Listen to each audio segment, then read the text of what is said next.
பூஜைக்கு வாங்கின வெத்தல நிறைய இருந்தது, யூஸ் பண்ணாம என்ன பண்ணலான்னு பார்த்தேன். சரி இதை வச்சு ஒரு டீ போடலான்னு போட்டாங்க. ஃபர்ஸ்ட் டைம் ட்ரை பண்ணா ரொம்பவே நல்லா இருந்ததுங்க. குடிக்கிறதுக்கு தொண்டைக்கு ரொம்ப ரொம்ப இதமா இருந்ததுங்க. ஒரு பாத்திரத்தை அடுப்புல வச்சுட்டு 1/2 லிட்டர் அளவுக்கு தண்ணி சேர்த்திக்கலாம். இது பாத்தீங்கன்னா 3 பேர் சின்ன டம்ளர்ல குடிக்கிறதுக்கு சரியா இருக்கும். இப்ப நான் இதுக்கு 4 வெத்தலை எடுத்திருக்கேங்க. நிறைய இருந்தது, பட் இதுக்கு நிறைய போட்டாலும் நல்லா இருக்காது. 2-3 நாளைக்கு யூஸ் பண்ணிக்கலாம். இந்த 4 வெத்தலை நல்லா கழுவிட்டு சும்மா 4-5 அப்படியே பிச்சு எடுத்துக்கலாம். ஒரு சின்ன துண்டு இஞ்சி எடுத்திருக்கேங்க. ஒரு 6 மிளகு.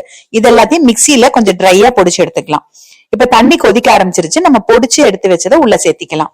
இந்த அளவு தண்ணிக்கு இந்த அளவு வெத்தலை போதுங்க. நிறைய இருக்கு, நிறைய சேர்த்துட்டோம்னா ரொம்ப காரமா இருக்கும்.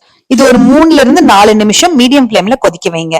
இப்ப இது கூட ஒரு 1/4 ஸ்பூனுக்கும் கம்மியா டீ தூள், நீங்க டீ தூள் இல்லாமே இப்படியே வடிச்சிட்டு கூட குடிச்சுக்கலாம். நான் சும்மா டீ தூள் போட்டா கொஞ்சம் பிளேவர் நல்லா இருக்கும்னு போட்டிருக்காங்க. கூட 2 ஸ்பூன் அளவுக்கு வெள்ளை சக்கரை தான் சேர்க்கிறேன். நீங்க நாட்டு சக்கரை சேர்த்துக்கலாம், இல்ல கொஞ்சம் ஆறினதுக்கு அப்புறமா தேன் கலந்து கூட குடிச்சுக்கலாம்.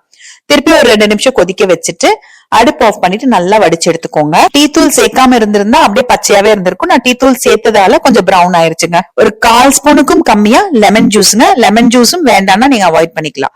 கலந்துட்டு அப்படியே ஊத்தி சர்வ் பண்ண வேண்டியதுதாங்க. இப்ப நான் காமிக்கிற டம்ளர்ல 3 டம்ளர் அளவுக்கு அந்த டீ கரெக்டா இருக்கும்.